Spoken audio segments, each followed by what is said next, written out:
Hi, this is Hilary Ettenson from parkbench.com, and I'm here with Gabriel from Tabboulee Mediterranean Cuisine in Cherry Hill. Yes. Hi, Gabriel. Thank you so much for being here with me. Hey, thank you for having me. Thank you for coming. Absolutely, it's my pleasure. Now, first to start off, how long have you been here? So we've been here for a little bit over 3 years now. The end of this year will be our 4th year. I have to ask, we're in the pandemic.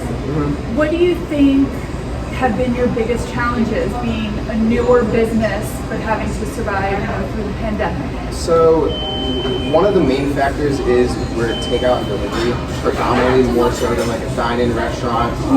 So like there's a deli right on the other side of the plaza with us. Unfortunately, they've struggled a lot with the pandemic. Us, believe it or not, the pandemic has actually helped us like tremendously through it because like the start of the pandemic, March of last year, everybody's in their house, nothing to do besides watch TV. Jobs and work and everything is closed down. People are getting laid off or on furlough. So the only thing that they have to do is just relax and eat food. So delivery services with DoorDash, Grubhub, even takeout or just pickup have like skyrocketed crazy. It was actually I think a couple $1 billion raise with just delivery services itself through the pandemic. So yeah, it's really crazy because everybody has their own situation with restaurants. Some are struggling tremendously. Others have benefited from the pandemic. But yeah, we actually have done really well and grown a lot as a restaurant from the pandemic. And I guess maybe I should ask this first. What made you want to open a restaurant? So my mother, she actually opened up a small gyro and falafel curry shop, kind of like a Mediterranean restaurant. We're actually changing our sign soon to a gyro and falafel bistro. That's what we specialize more in now. We used to do kind of curries and chickpeas, but we found that doing a whole bunch of custom gyros and falafels, the market and the people in the area really like that. But she had a small gyro and falafel shop. I managed it and I helped her out a lot with it through high school. After I graduated with it as well, and I started to manage it after high school. But she had a partner, it was like a 50-50 partnership. So eventually they kind of had their outs with it, I guess. One was not too interested in growing it as a business, the other one was. So she ended up leaving that partnership. And since I knew so much through it and I worked around that so much every day with a cook and helping customers, making food, I decided I just wanted to open up my own shop after that. So that's what I did right after high school.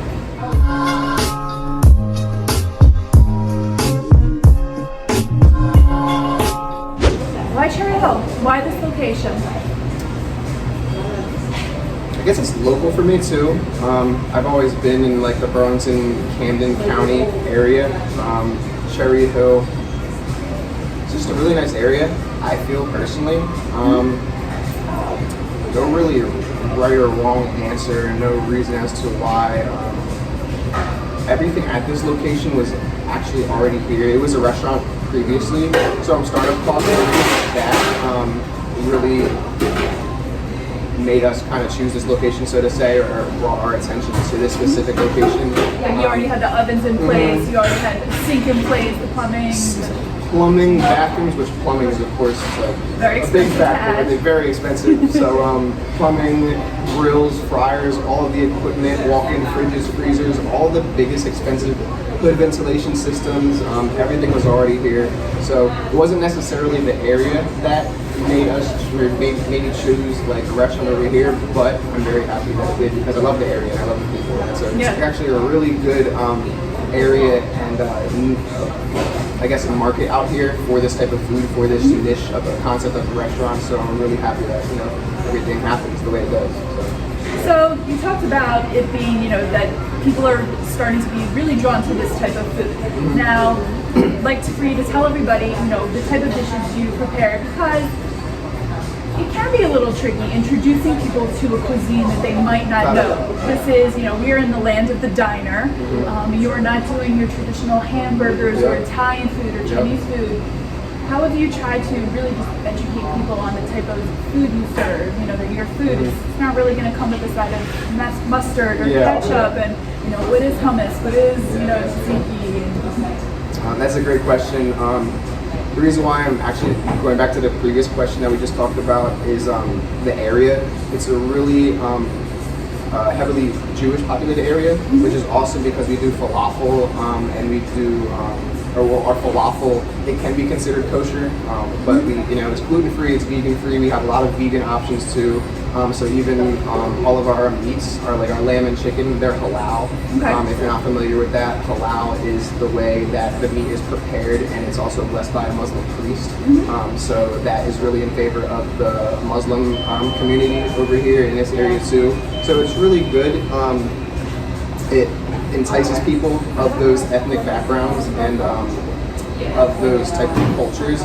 But to answer your question, it is hard to bring people and have them come in and want to try shaved lamb wrapped in a pita. You know, like even, you know, your standard American family coming around the block and they want to try out a new restaurant, and you know, they have kids or children, and you know, it's going to be hard for them to sit down and try out a new restaurant because their kids are probably going to be looking for like, you know, chicken tenders or fries, which we actually do have. We have like amazing fries. Yeah. Oh, really good fries. So you have them before? Yes, I have. Okay. Awesome. They're really good fries. They are really good. But yeah, that's actually the number one challenge here. We've been here for 3.5 years, almost 4 years. So like the turnaround, if you compare it to like a brand new like chicken spot or a brand new pizzeria, you know, they will see more of a profit or more of a return on their investment, initial investment from investing into the restaurant and opening it up. They will see more business in the same time frame that, so to say, I would have here within the first 3.5 years, because it is hard. It is hard to get people to try new different things that they might not know about. That they might not know about. So yeah, that is our number one problem. But we did renew our lease here, so we're going to be here for another 3 years, which is really good.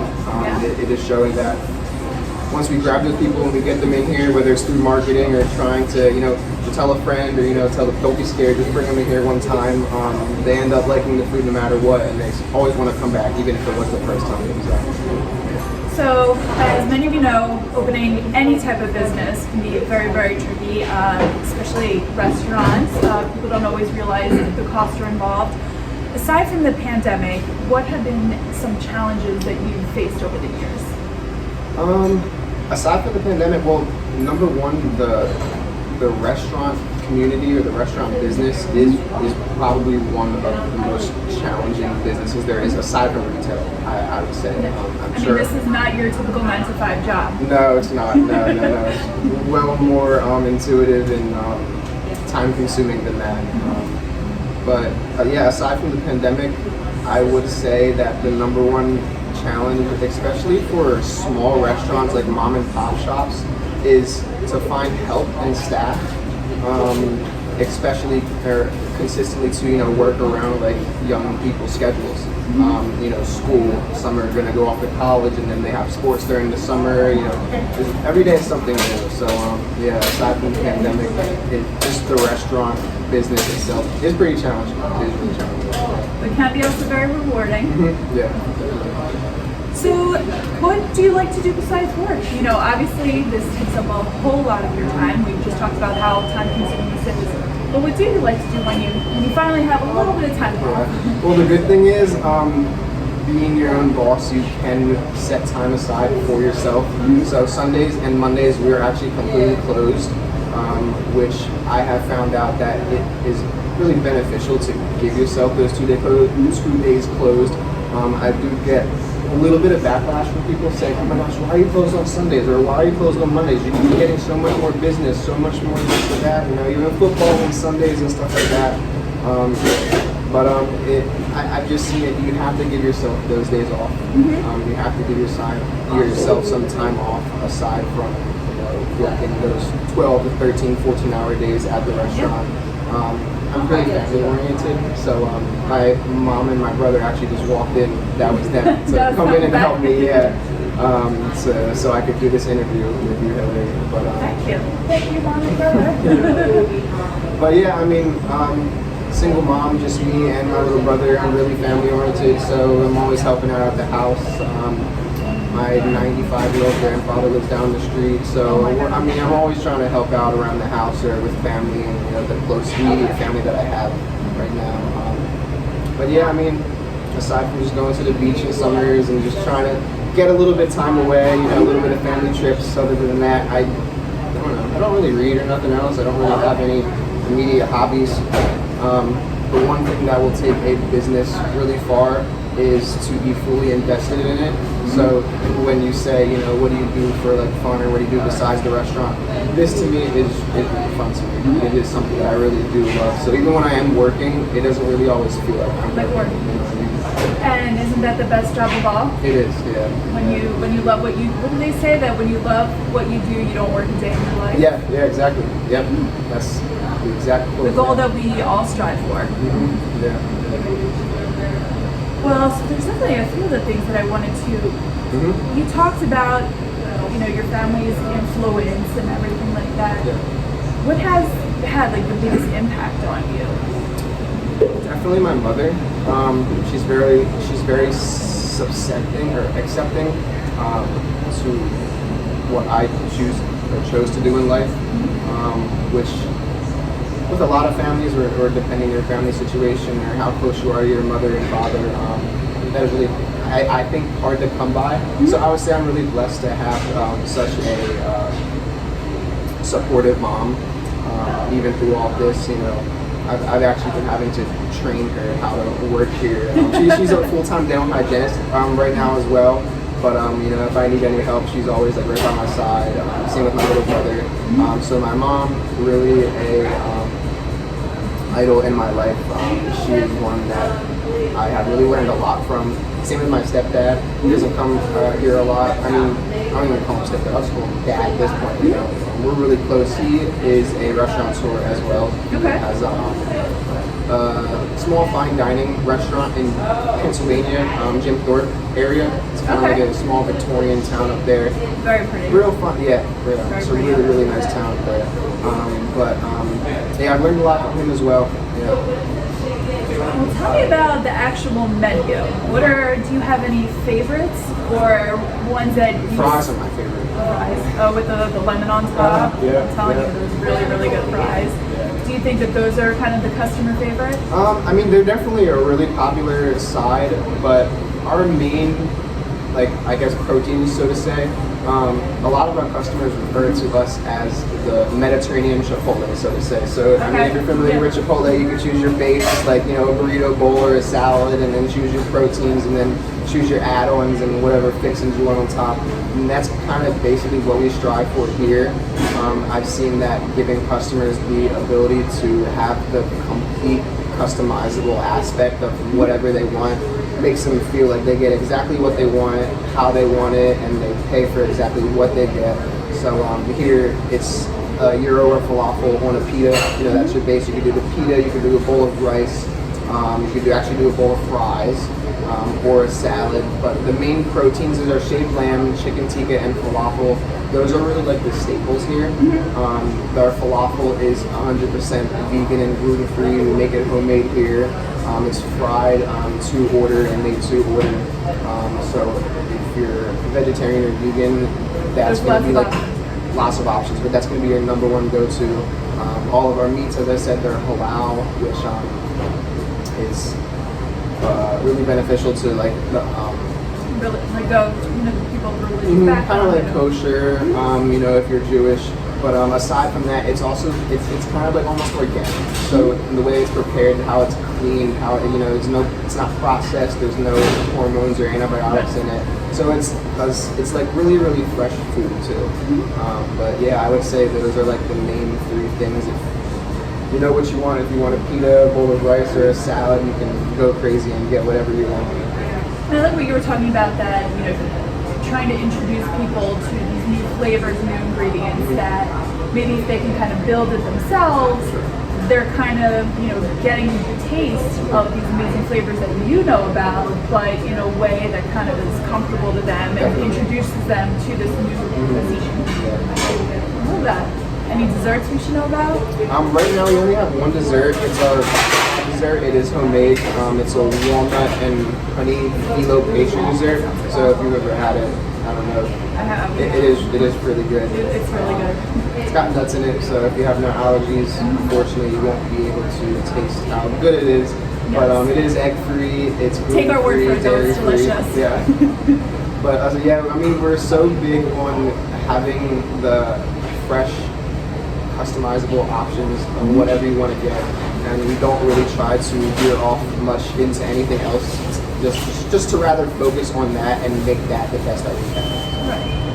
Any memorable customer experiences that you've had? I don't know if I could say much memorable. I mean, don't get me wrong, I love all of my customers. Everybody's great. I always see everybody a second time, which is also That's a good thing, nice. no matter what. I don't know. It's such a fast-paced, like takeout and counter service restaurant. So unfortunately, you don't get to spend so much time on one customer as you would maybe at like a dine-in or sit-in restaurant with like waiters and stuff.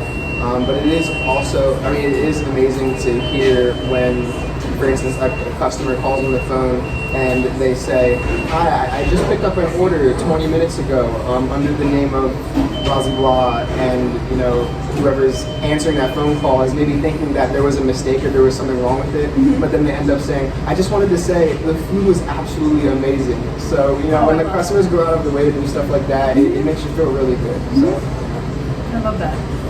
Now, I guess what we all kind of also want to know is, what does the future hold for you? Well, like I said, we just renewed our lease.